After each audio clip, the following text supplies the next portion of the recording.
హైదరాబాద్లోని మాసప్ ట్యాంక్లో దారుణం చోటు చేసుకుంది. అడ్వకేట్ కాజా మొహియుద్దీన్ ఆయన పైన ఒక హత్యాయత్నానికి అటెంప్ట్ చేశారు. ఉదయం మొహియుద్దీన్పై ప్రత్యర్థులు అటాక్ చేశారు. తన ఇంటి ముందు బయటకు వచ్చిన తర్వాత మొహియుద్దీన్ కారు ఎక్కే ప్రయత్నం చేస్తున్న సమయంలో కారుతో బలంగా ఢీ కొట్టారు కొంతమంది గుర్తు తెలియని దుండగులు. ఒకసారి ఆ విజువల్ రైట్ సైడ్ బాక్స్లో మన విజువల్లో చూడొచ్చు. ఇనోవా కారులో తన బ్యాగును పెట్టుకొని డోర్ క్లోజ్ చేశాడు. ఇటు లెఫ్ట్ సైడ్ తిరిగి చూడంగానే ఎదురుగా ఒక బ్లాక్ కలర్ స్కార్పియో.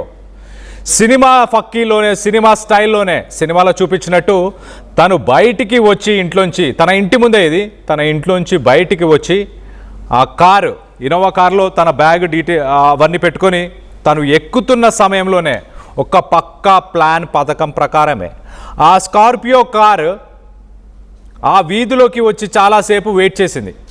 ఎక్కడి నుంచి అయితే మనం విజువల్ చూస్తున్నామో అక్కడి నుంచి స్టార్ట్ అయ్యి అక్కడ ఆన్ చేసుకొని చాలాసేపు నుంచి వెయిట్ చేస్తూ ఉన్నారు.